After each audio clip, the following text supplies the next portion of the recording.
Force base if the President were returning to Washington. It would be wise and in the interest of the country for Air Force One not to return to a location that would have been predictable. All the fingers are being pointed at Osama bin Laden in Afghanistan. He's being helped by or supported by Taliban and bases in Pakistan. So are we talking about now going against Afghanistan or Pakistan? And if it happened, then it is all in the name of Islam. So is it time now for the United States not to wait anymore that more innocent people will be killed in the name of... I was asked earlier about who we believe is the source of this, and I indicated that the United States continues to gather the facts about that information, and so your question presupposes the answer, and I'm not prepared to do that. Jim, surely investigators have uncovered reams of credible information that you've chosen not to release. Why did you decide to release this information to us today in just this? Because just as the President said in his remarks this morning, and I'm quoting from the President, the American people need to know that we are facing a different enemy than we have ever faced. And the President, having said that, thought it was appropriate to let the American people know the lengths to which those who perpetrated these terrorist acts were prepared to go in an attack on our nation. Were there any other targets that we don't know about? These are the only ones that I'm aware of, Cam. In terms of the President's language Terry, and then we'll come back to John. Is the President satisfied, and should the American people be satisfied with the performance of the intelligence community in this country, given what happened yesterday? The President believes that the intelligence community and the nation's military are the best in the world. And clearly, something yesterday took place in New York that was not foreseen, that we had no specific information about. But the President's focus right now is on helping those who have the families of those who have lost their lives and those who are suffering in this tragedy, and then on taking whatever the appropriate next steps should be. Does he want to know what went wrong? Has he asked to find out where the gaps were? I think at the appropriate time the President will ask all appropriate questions, but the President is focused now on getting help to those who need help in New York, here at the Pentagon, and on to talking with his national security team about any appropriate actions. Ari, in terms of the President's statement this morning that this was an act of war, was it the realization that both the White House and Air Force One were targeted that elevated his language to talk about an act of war?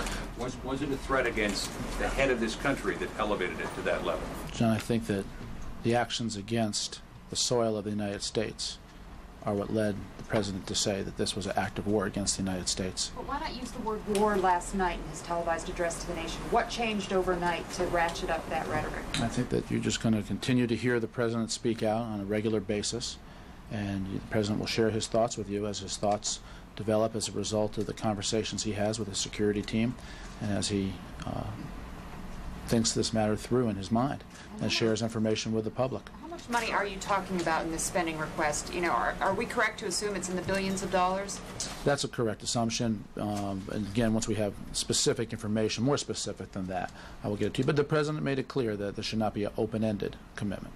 But we'll have as soon as the information is better developed in our conversation with the Congress. I'm going to do my best to provide it to you in specificity. Go ahead. What are you hearing from the President's financial working group about a possible timetable to reopen the markets, and how important is that to not only investors in this country but to the global economy? Well, first of all, on the first part of your question, the Security and Exchange Commission as well as Department of Treasury are looking at that matter, and so I'm going to leave that answer up to them. But obviously, as the President said today, that the federal government and all our agencies are conducting business, but it's not business as usual. So the President is cognizant of the fact that it's important to get as much back online as quickly as is possible, and all the agencies of the government are tasked with doing so. Given the President's language today, is there any discussion here of asking Congress for a declaration of war? You know, again, as the President said, there were acts of war that were carried out against our country, and the President will continue to work with Congress on any appropriate measures at the appropriate time. But, you know, this is also a different situation from situations our nation has faced in the past, and the President is cognizant of that. You know, as the President indicated, in this case, as we ascertain information, We are dealing, at least at this point, with nameless, faceless people, and it is a different type of war than it was, say, when you knew the capital of the country that attacked you.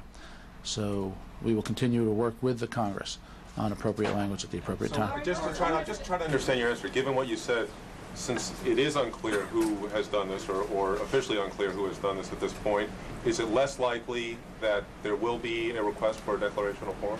No, I didn't indicate one way or another. I said that the President will continue to work with Congress on appropriate language at the appropriate time. Not ruling it out. I've answered the question. Are you planning a major expansion of the Sky Marshals program? Jim, that's a question that you need to talk to the Department of Transportation about.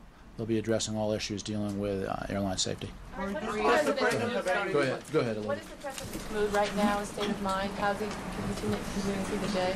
You know, I gave you some indication about the meeting with members of Congress, and I really have to say that it was a striking meeting in that the leaders of our nation, in the Congress, regardless of party, and in the White House, are resolute and are shoulder to shoulder, and that is the President's mood. I indicated yesterday that the President is determined, and I think that is still a fitting description of the President. There are administration officials who are describing him as more angry than they've ever seen him. Do you see that?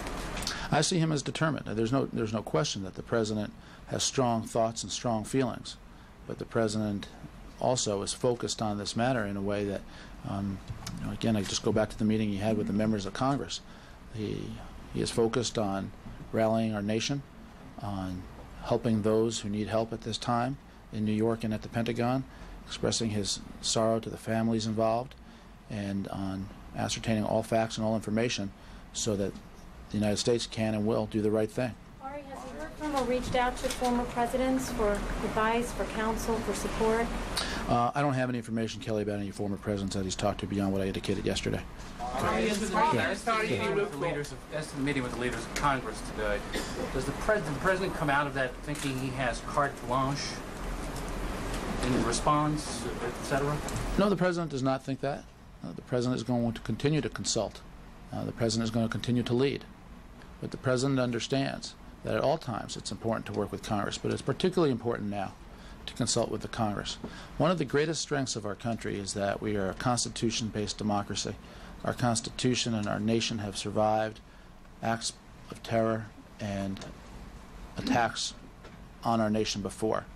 And the President knows that the strength of our nation comes from that Constitution, which gives an important role to Congress.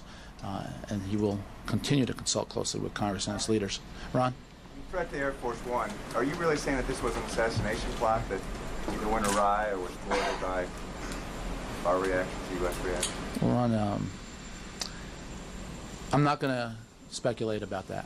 I'm just going to share the information that I shared about what the targets were, and I think you can draw your own conclusions. In 10 days, Let me ask you about the idea of a willingness to attack those who host terrorism. Is this a change in the U.S. policy for how we treat these countries who may not have participated in the act, but may have known that these terrorists were in country? Is this a change in U.S. policy, and if so, where does it come from? Well, you know, I don't know if this is a change or not. Of course, given the fact that President Bush has been in office now for 9 months, this is, I think, an example of how President Bush is going to address this in a resolute manner. The President's words speak for themselves about what he said and why he said it, and everyone should be clear about what the President said.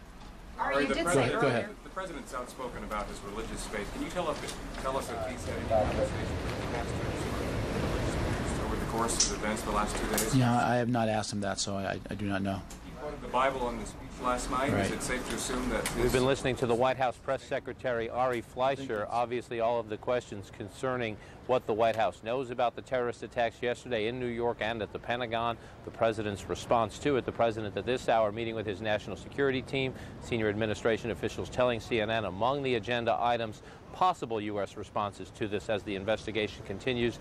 And Mr. Fleischer saying yet again at this briefing, one of the reasons the President did not return immediately to the White House yesterday in the middle of these unfolding events was that because both the White House and Air Force One were considered potential targets for terrorist attack. Mr. Fleischer saying the White House had credible and reasonable information to believe that. Back to you now, Aaron Brown in New York. John, don't go away. Two things. It always is the case with these. What they won't say is sometimes it's interesting is what they do. Mr. Fleischer says the Pentagon plane, and I heard it without qualification, was intended to hit the White House. How do they know? Any idea? Well, he won't say how they know, but we do know from our reporting here at the White House and the fine reporting of David Enser and others on the CNN team that they have intercepted some communications. Federal authorities saying they have intercepted some communications after the attacks from associates of Osama bin Laden and this network in which they were congratulating themselves for hitting the targets. One hypothesis would be that perhaps in one of those intercepted communications or other information gathered in the investigation, it has been learned that that plane was initially targeted at the White House. The administration saying it won't discuss that publicly right now because to do so, in its view, would compromise the investigation. And again, Ari was very careful. I think he went out there to say a specific thing. We had real, incredible evidence that the White House itself, Air Force One, were targets, and he never moved an inch beyond that, did he? He would not move beyond that, except to say that they believed even when Air Force One was in Florida or then in Louisiana, there was still a risk. That was what some of us found extraordinary, because in conversations with the Secret Service yesterday, they certainly betrayed no such fear. They said all the time that Air Force One was secure. What Mr. Fleischer did say, though, Aaron, was that at that point, when Air Force One went from Florida to Louisiana, the FAA, the Federal Aviation Administration, had still not accounted for all the commercial planes. The FAA had ordered all flights grounded. What he's saying is they had not accounted for all the flights at that time, so given the fact that they believed there was a credible threat, they did not at that point want to fly the president back to Washington, so he went to one and then a second military installation, and then when he did return, even though they believed by then the skies were safe, he came back with an extraordinary escort of fighter jets. Right, if I remember this right, there were about 50 airplanes that were for some time before they could get to the nearest airport to them and put down, and it took a fair amount of time. John, the First Lady, the First Lady has a symbolic role. It's an important role. Have we seen her? What do we know of her activities? We have seen her, indeed. We have not seen... She's done two things today that are part of another track of what the White House is trying to do. Get about the relief and recovery effort, reassure the American people. For one, she stopped by a White House blood drive, a blood bank on the grounds here of the White House.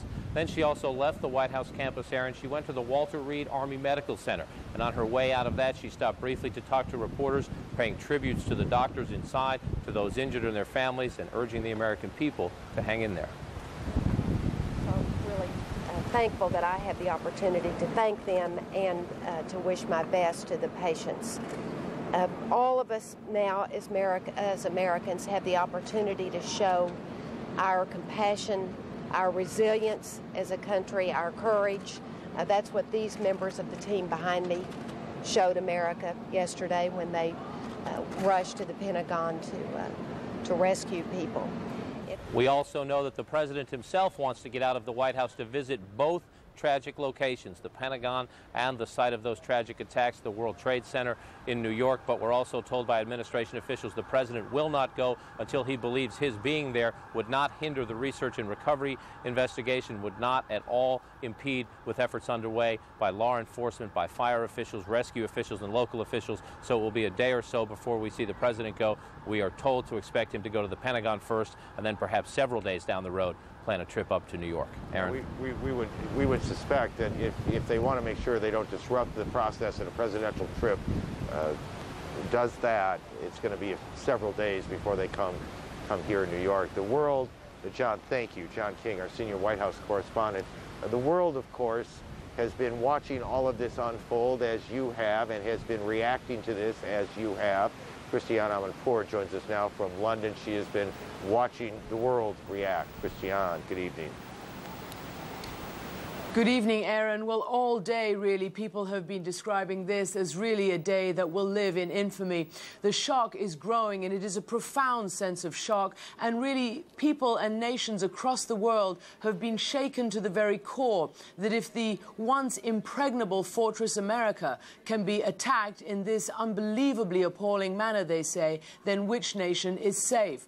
Now, in an unprecedented act, NATO has met today and invoked a Cold War era treaty clause that says essentially when one member is attacked, all members are attacked. Therefore, NATO saying in essence that should the United States decide that it needs to take a military response, NATO will stand full square behind the United States and help it militarily or politically.